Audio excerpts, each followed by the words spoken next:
Good afternoon, students. Today we are discussing about a displacement reaction.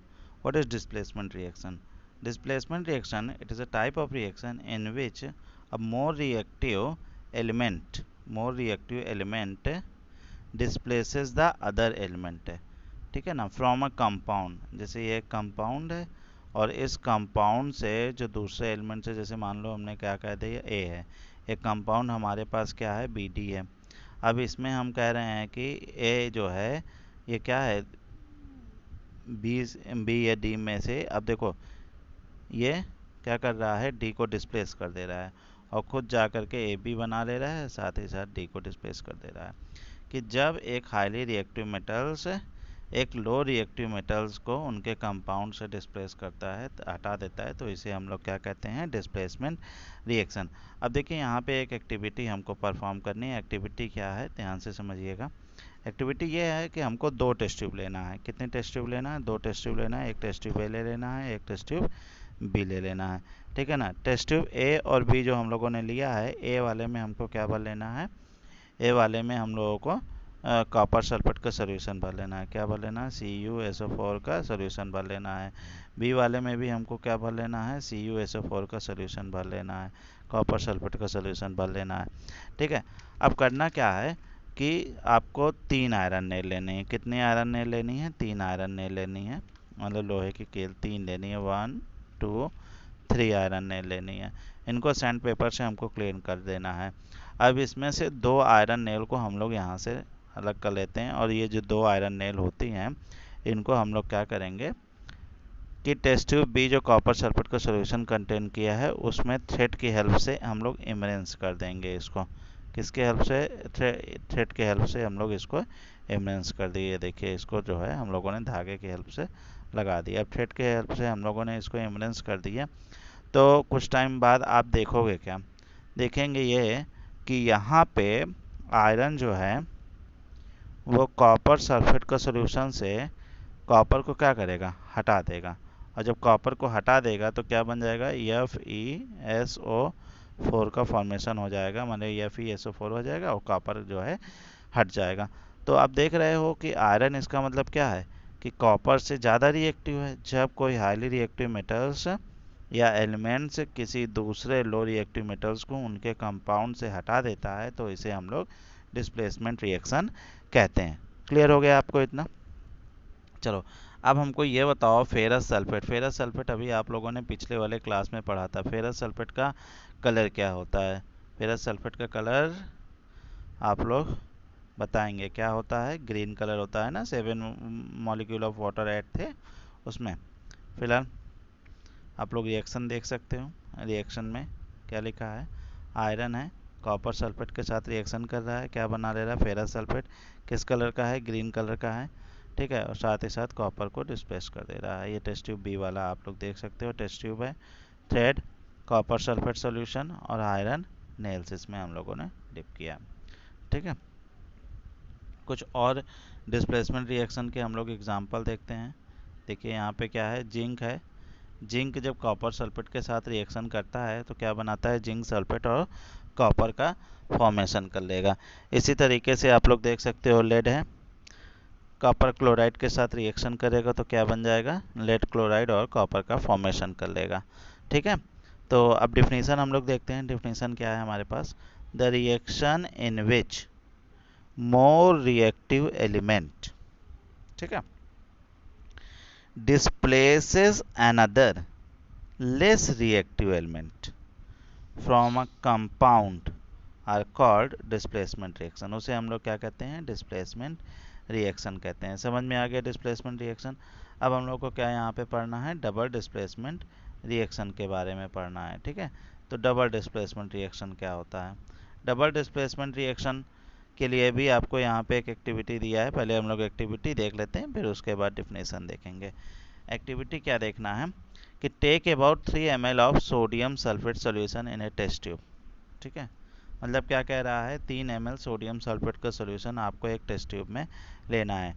Eight another test tube, in another test tube, sorry, in another test tube take about 3 ml of barium chloride solution. मतलब एक test tube जो है आपकी, उसमें आपको क्या ले लेना है, सोडियम सल्फेट सॉल्यूशन Na2SO4 का सॉल्यूशन ले लेना है। कितना लेना है, 3 ml लेना है। ठीक है, दूसरा टेस्ट ट्यूब आपको लेना है, और दूसरी टेस्ट ट्यूब में आपको क्या करना है कि बेरियम क्लोराइड का सॉल्यूशन ले लेना है। किसका सॉल्यूशन लेना है, बेरियम क्लोराइड का। कितना लेना है, ये भी 3 ml ही लेना है। ठीक है, क्या ऑब्जर्वेशन देखोगे, आप देखोगे कि जब रिएक्शन होगा, रिएक्शन हम लोग लिख लेते हैं, क्या लिखेंगे, Na2SO4 सोडियम सल्फेट किसके साथ रिएक्ट करेगा, बेरियम क्लोराइड के साथ रिएक्शन करेगा, तो क्या बन जाएगा, बेरियम सल्फेट का फॉर्मेशन हो जाएगा। ठीक है, क्या बन जाएगा, BaSO4 बेरियम सल्फेट बनेगा, प्लस सोडियम क्लोराइड बनेगा। क्या बनता है यहाँ पे, सोडियम क्लोराइड बनेगा। ठीक है ना, क्लियर हो गया आपको इतना। यहाँ पे क्या बन जाता है, बेरियम सल्फेट और सोडियम क्लोराइड। तो आप लोगों ने देखा क्या, आप लोगों ने ये देखा कि जो सोडियम सल्फेट था Na2SO4, ये जब बेरियम क्लोराइड के साथ रिएक्शन कर रहा है तब हो क्या रहा है, सोडियम के जो आयन थे वो जा करके क्लोरीन के साथ जुड़ जा रहे हैं। ठीक है, इसके अलावा बेरियम के जो आयन है वो जा करके सल्फेट के साथ जुड़ जा रहे हैं।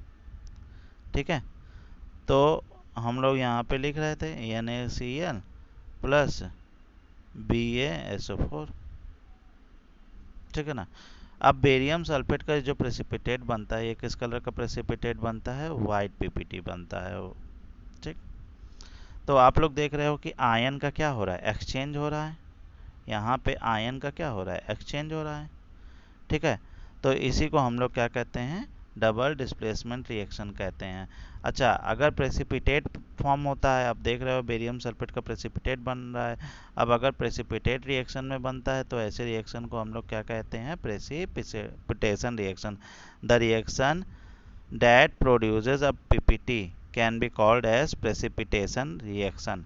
जैसे रिएक्शन देख सकते हो, सोडियम सल्फेट है, वो लेड एसीटेट के साथ, इसको एसीटेट बोलते हैं, CH3COO को एसीटेट बोलते हैं, PB लेड एसीटेट है। सोडियम सल्फाइड जो है वो लेड एसीटेट के साथ रिएक्शन करेगा तो क्या बनेगा, लेड सल्फाइड। और लेड सल्फाइड का PPT आप याद रख लीजिए किस कलर का होता है, ब्लैक PPT होता है। ठीक है, न्यूट्रलाइजेशन रिएक्शन क्या होता है, न्यूट्रलाइजेशन रिएक्शन भी जो है आपका डबल डिस्प्लेसमेंट रिएक्शन का एग्जाम्पल है। कैसे आप लोग देख सकते हो, भाई HCl है प्लस NaOH, रिएक्शन होगा तो क्या बन जाएगा, NaCl का फॉर्मेशन होगा प्लस H2O बनेगा। क्लियर हो गया। तो अब देखिए डेफिनेशन हम लोग देख लेते हैं क्या होता है। The reaction in which two different atoms, भाई दो डिफरेंट एटम्स है, हाँ? एटम्स और group of atoms exchange for each other is called double displacement reaction. उसे हम लोग क्या कहेंगे, डबल डिस्प्लेसमेंट रिएक्शन। अब देखते हैं हम लोग, नेक्स्ट टॉपिक है ऑक्सीडेशन एंड रिडक्शन। अब ऑक्सीडेशन क्या होता है, नाम से पता चल रहा है, ऑक्सीडेशन, इसको जब बोलेंगे ऑक्सीडेशन तो ऑक्सीजन का क्या होगा, एडिशन होगा। ऑक्सीजन का क्या हो जाता है, एडिशन हो जाएगा, तो उसे हम लोग क्या कहेंगे, ऑक्सीडेशन। तो ये इसमें हम लोग क्या लिख सकते हैं, the process of addition of oxygen to a substance that is known as the oxidation. The addition of oxygen to a substance is called oxidation. अच्छा, जब ऑक्सीजन का एडिशन होगा तो हाइड्रोजन बाहर निकलेगा। The removal of hydrogen from a substance is called oxidation. ठीक है, मतलब ऑक्सीजन प्लस होगा, हाइड्रोजन माइनस होगा, बस इतना याद रखना है आपको। ठीक है, रिडक्शन जस्ट उल्टा होता है। रिडक्शन में अगर हम लोग देखें तो रिडक्शन में क्या होता है, ध्यान दो, अगर रिडक्शन देखेंगे तो रिडक्शन में क्या हो जाएगा, रिडक्शन में जस्ट उल्टा होगा। माने ऑक्सीजन, वहाँ पे ऑक्सीजन हम लोग लिखेंगे माइनस और हाइड्रोजन क्या लिखेंगे, प्लस में लिखेंगे। हाइड्रोजन हम लोग क्या लिख सकते हैं, प्लस में लिख सकते हैं। माने ऑक्सीजन का रिमूवल होगा और हाइड्रोजन का एडिशन होगा, तब हम ऐसे प्रोसेस को क्या कहते हैं, रिडक्शन कहते हैं। क्लियर हो गया।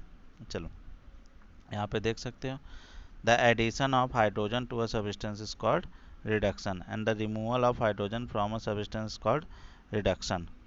अब ऑक्सीडाइजिंग और रिड्यूसिंग एजेंट्स क्या होता है इसको थोड़ा सा अभी आप लोग बाद में समझिएगा, पहले इसको समझिए रिडॉक्स रिएक्शन, तब फिर आपको समझ में आ जाएगा।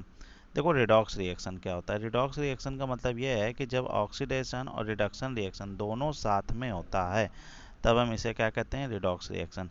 अब आप देख सकते हैं यहाँ पे कॉपर ऑक्साइड लिखा हुआ है, वो हाइड्रोजन के साथ रिएक्शन कर रहा है, ठीक है।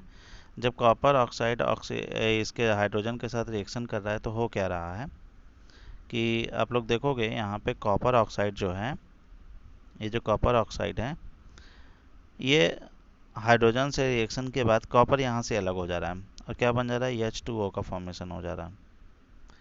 अब यहीं पे आपको समझना है ऑक्सीडेशन और रिडक्शन कैसे हो रहा है, ठीक है। देखिए कैसे हो रहा है। अब आप देखोगे कॉपर ऑक्साइड से क्या बन जा रहा है, कॉपर बन जा रहा है, ठीक है। अब ध्यान दो, यहाँ इसके पास क्या है, ऑक्सीजन है, इसके पास क्या ऑक्सीजन है, नहीं है। तो इसका मतलब कॉपर ऑक्साइड ने जब ऑक्सीजन को माइनस कर दिया तभी तो ये कॉपर बना, तो ऑक्सीजन इसका गायब हो गया, हट गया। और ऑक्सीजन का रिमूवल हमने बताया था भाई, एडिशन हो रहा है तो ऑक्सीडेशन और रिमूवल हो रहा है तो रिडक्शन, ठीक है। इसको हम लोग क्या बोलते हैं, रिडक्शन। तो कॉपर ऑक्साइड का क्या हो रहा है, रिडक्शन हो रहा है। क्लियर हो गया। चलो अब हम लोग देखते हैं हाइड्रोजन का। यहाँ पे हाइड्रोजन H2 है और अगर हम लोग उधर देखें राइट साइड में तो क्या हो रहा है, इसमें ऑक्सीजन का एडिशन हो जा रहा है, तो क्या बन जा रहा है, ये H2O बन जा रहा है। तो ऑक्सीजन का एडिशन हो रहा है तो इसे हम लोग क्या कहेंगे, ऑक्सीडेशन। समझ में आ गया। तो ऑक्सीडेशन और रिडक्शन किसका हुआ, कॉपर ऑक्साइड का रिडक्शन हुआ, हाइड्रोजन का क्या हुआ, ऑक्सीडेशन हुआ। हमेशा आप रिएक्टेंट वाला ही बताते हो। अब देखो ऑक्सीडाइजिंग और रिड्यूसिंग एजेंट्स क्या होते हैं। ऑक्सीडाइजिंग एजेंट और दूसरे क्या हैं, रिड्यूसिंग एजेंट। देखो कैसे समझोगे। अगर आपको ये मालूम है जिसका ऑक्सीडेशन हो रहा है, जिसका ऑक्सीडेशन हो रहा है, ऑक्सीडेशन होता है, उसे हम लोग कह सकते हैं रिड्यूसिंग एजेंट्स। क्या कह सकते हैं उसे हम लोग, रिड्यूसिंग एजेंट्स, रिड्यूसिंग एजेंट। और जिसका रिडक्शन होता है, जिसका क्या हो रहा है, रिडक्शन हो रहा है, उसे हम लोग क्या कह सकते हैं, ऑक्सीडाइजिंग एजेंट्स। क्या कह सकते हैं इसको हम लोग, ऑक्सीडाइजिंग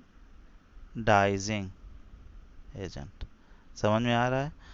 तो जिसका ऑक्सीडेशन होगा उसे रिड्यूसिंग एजेंट, जिसका रिडक्शन होगा तो उसे ऑक्सीडाइजिंग एजेंट। तो अब हमें यहाँ पे आप लोग बताएंगे कि कौन ऑक्सीडाइजिंग एजेंट होगा, कौन रिड्यूसिंग एजेंट होगा। हाँ देखिए भाई, ऑक्सीडेशन जिसका हो रहा है उसे हम लोग क्या बोलेंगे, जस्ट उल्टा समझो, जो है रिड्यूसिंग एजेंट बोलेंगे। और जिसका रिडक्शन हो रहा है उसे क्या बोलेंगे, ऑक्सीडाइजिंग एजेंट। समझ में आ गया। चलो अब हम लोग देख लेते हैं पीछे क्या है ऑक्सीडाइजिंग और रिड्यूसिंग एजेंट्स। देखिए a substance that is atom, ion or molecule that oxidizes the other substances, दूसरे substances को क्या कर देता है, ऑक्सीडाइज कर देता है, and in return get reduced। मैंने किसका बताया था, जो कि रिडक्शन जिसका हो रहा है उसे हम लोग ऑक्सीडाइजिंग एजेंट कहते हैं। मतलब खुद क्या हो रहा है, रिड्यूस हो जा रहा है ना, खुद रिड्यूस हो जा रहा है और दूसरे को क्या कर दे रहा है, ऑक्सीडाइज कर दे रहा है, ठीक है। By gain of electron are called oxidising agent. तो देखो डिफिनीशन आप लोगों से जल्दी नहीं पूछता है, बस ऑक्सीडाइजिंग और रिड्यूसिंग एजेंट पूछता है। तो आपको बस ये पहचानना है किसका ऑक्सीडेशन हो रहा है, किसका रिडक्शन हो रहा है। और ऑक्सीडेशन और रिडक्शन वाले टर्म में ही बस उल्टा लिख देना है, जिसका ऑक्सीडेशन होता है उसे हम लोग रिड्यूसिंग एजेंट कहेंगे और जिसका रिडक्शन होता है उसे क्या कहेंगे, ऑक्सीडाइजिंग एजेंट कहेंगे। तो कंफर्म हो गया। चलिए यहाँ पे कुछ और दिया है, non metal such as hydrogen and oxygen. Non metal जो होते हैं जैसे हाइड्रोजन हो गए, सॉरी हाइलोजन हो गए और ऑक्सीजन हो गया। अब हाइलोजन क्या होता है, अभी जब आप लोग पीरियोडिक क्लासिफिकेशन पढ़ोगे तो पीरियोडिक क्लासिफिकेशन में मेंडलीव की पीरियोडिक टेबल मिलेगी। तो मेंडलीव के पीरियोडिक टेबल में ग्रुप 17 के एलिमेंट, वहाँ पे ग्रुप में और पीरियड में एलिमेंट को बांटा गया है। तो ग्रुप 17 के element fluorine, chlorine, bromine, iodine, ये सभी क्या कहलाते हैं? हाइलोजन कहलाते हैं। हाइलोजन एलिमेंट क्या कहलाते हैं? हाइलोजन एलिमेंट कहलाते हैं। तो हाइलोजन एलिमेंट जितने भी होते हैं, इसके अलावा ऑक्सीजन है, ये सभी क्या होंगे? Oxidising agents. अब देखिए, सॉरी, इन्हें हम लोग क्या कहते हैं? Non metal such as halogen and oxygen. अब ओजोन, यहाँ पे आप लोग देख सकते हो ओजोन कैसा है? गुड रिड्यूसिंग एजेंट्स है। ठीक है। Among halogen fluorine is the strongest oxidising agents. Fluorine क्या है? सबसे हाईएस्ट। अब मैंने क्या बताया? Fluorine, chlorine, bromine, iodine. ठीक है। तब अब आपको अगर पूछा जाए कि इसमें सबसे हाईएस्ट ऑक्सीडाइजिंग एजेंट कौन सा होगा, तो फ्लोरीन होगा। अब क्या होगा समझिए, जब पीरियोडिक क्लासिफिकेशन पढ़ोगे ये चीज़ें और क्लियर होंगे, क्योंकि फ्लोरीन का साइज़ जो होता है इन सभी मेंबर के रिस्पेक्ट में छोटा होता है, और साइज़ छोटा होने के वजह से ये गुड ऑक्सीडाइजिंग एजेंट होता है। जबकि ओजोन क्या है? एक अच्छा रिड्यूसिंग एजेंट्स है। अब रिड्यूसिंग एजेंट्स क्या होते हैं? Substances that is atom, ion और molecule that reduces the other one, जो कि दूसरे को क्या कर दे रहे हैं? रिड्यूस कर दे रहे हैं। And in turn get oxidise, वो रिड्यूस हो जा रहे थे लेकिन ये ऑक्सीडाइज हो जा रहे हैं। कैसे ऑक्सीडाइज होते हैं? इलेक्ट्रॉन को गेन करके। उन्हें हम लोग क्या कहते हैं? Reducing agents. जितने भी मेटल्स होते हैं स्ट्रॉन्ग रिड्यूसिंग एजेंट्स होते हैं। Example sodium, potassium, zinc, aluminium, vanadium V है, और सी आर है, क्रोमियम है। इसके अलावा आयरन, ये सभी क्या होते हैं? रिड्यूसिंग एजेंट्स होते हैं। ठीक है। रिडॉक्स रिएक्शन हो ही गया है। अब एक काम करना आप लोग, यहाँ पे कुछ रिडॉक्स रिएक्शन मैंने दे रखे हैं, इसमें आपको क्या पहचानना है? ऑक्सीडेशन पहचानना है किसका हो रहा है, और क्या पहचानना है? रिडक्शन पहचानना है किसका हो रहा है। ऑक्सीडाइजिंग एजेंट कौन होगा? ऑक्सीडाइजिंग एजेंट कौन होगा, और रिड्यूसिंग एजेंट कौन होगा। ठीक है, समझ में आ गया। और जो आपका बहुत ज़्यादा इंपॉर्टेंट रिएक्शन है वो कौन सा है? ये वाला जो मैं अब हाईलाइट करने जा रहा हूँ, ये आपके पेपर में भी पूछ लिया जाता है। किसका ऑक्सीडेशन हो रहा है, किसका रिडक्शन हो रहा है, कौन ऑक्सीडाइजिंग एजेंट है, कौन रिड्यूसिंग एजेंट है। तो इसका आंसर आप लोग हमें लिख करके भेजेंगे कमेंट्स में। ठीक है बेटा। चलो, effect of oxidation reaction in everyday life.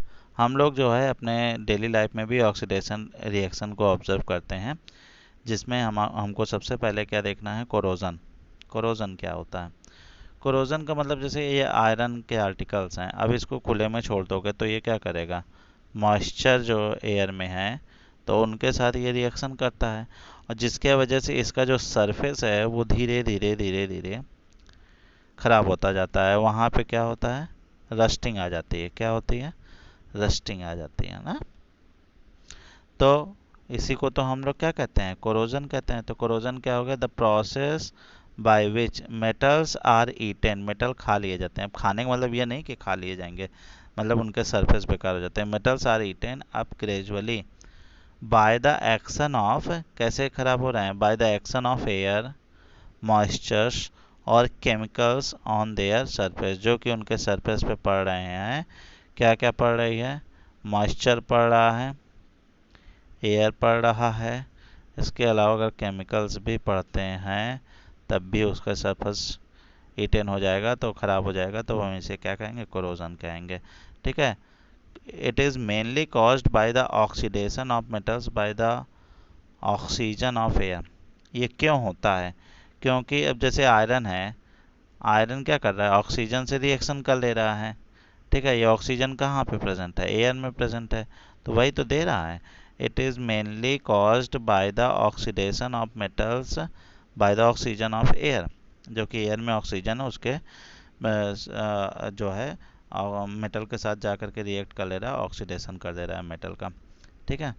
अब यहाँ पे देखिए क्या दिया है? When an iron object is left damp in air, जब इनको खुले में छोड़ दिया जाता है एयर में, for a considerable time it gets converted, या सॉरी इट गेट्स कवर्ड, ये किससे ढक जाते हैं? By a red brown flaky substance. Red brown flaky substance जिसे हम लोग क्या कहते हैं, रस्ट कहते हैं, और इस प्रोसेस को क्या कहते हैं, रस्टिंग कहते हैं। देखिए रिएक्शन यहाँ पे आयरन है, आयरन है, वो ऑक्सीजन में ऑक्सीजन जो कि एयर में प्रेजेंट है उसके साथ रिएक्शन किया, साथ ही साथ एटमॉस्फेयर में जो वाटर है उनके साथ, ये वो नहीं होगा, ठीक है ना, एटमॉस्फेयर में वाटर के साथ रिएक्शन करता है। अब वाटर के मॉलिक्यूल कितने भी हो सकते हैं, तो इसके लिए AX लगा दिया गया, AX number of water molecule. क्या बन जाता है, Fe2O3 डॉट EXH2O। इसको हम लोग क्या बोलते हैं, आयरन ऑक्साइड बोलेंगे। लेकिन वाटर के मॉलिक्यूल जुड़े हुए हैं तो हम लोग इसके लिए क्या शब्द यूज करेंगे, हाइड्रेटेड आयरन ऑक्साइड। क्लियर हो गया। इसी तरीके से सिल्वर पे भी रस्टिंग होती है। सिल्वर पे भी कोरोजन देखने को, किस कलर का, ब्लैक कलर का। कॉपर पे किस कलर का कोरोजन देखने को मिलता है, ग्रीन कलर का। ठीक है। अब सिल्वर पे देखिए कैसे कोरोजन होता है, हाँ, कैसे सिल्वर सल्फाइड का फॉर्मेशन होता है। सिल्वर जो है हाइड्रोजन सल्फाइड के साथ रिएक्शन कर लेता है, तो क्या बन जाता है, AgS बन जाएगा, सिल्वर सल्फाइड बन जाएगा, और यहाँ से हाइड्रोजन अलग हो जाएगा। तो जो सिल्वर पे आप लोगों ने देखा, सिल्वर पे किस कलर की कोटिंग हो रही है, ब्लैक कलर की कोटिंग हो रही है ना। तो ये ब्लैक कलर की कोटिंग क्या होती है, यहाँ पे ब्लैक कलर की कोटिंग सिल्वर सल्फाइड होगी। ठीक है। तो ये जो ब्लैक कलर की कोटिंग होगी यहाँ पे, ये क्या होगी, सिल्वर सल्फाइड होगी। क्लियर हो गया। अच्छा, अब देखो तांबे वगैरह पे भी आप लोगों ने देखा होगा कोरोजन होता है। तो अब देखिए यहाँ पे थोड़ा सा रिएक्शन बड़ा है, लेकिन कंफ्यूज होने की जरूरत नहीं है। कॉपर है, कार्बन डाइऑक्साइड, भाई ऑक्सीजन था ही, अभी क्या लिख देना है, साथ में कार्बन डाइऑक्साइड, साथ में वाटर में लिख देना है। हाँ, अब क्या करना है, क्या हो जाएगा, कॉपर कार्बोनेट, क्या बन जाएगा, copper carbonate plus copper hydroxide. तो इसको हम लोग क्या बोलेंगे, बेसिक, चूंकि ये तो बेस है, बेसिक हो जाएगा, बेसिक कॉपर कार्बोनेट। क्या हो जाएगा, बेसिक कॉपर कार्बोनेट हो जाएगा। क्लियर हो गया।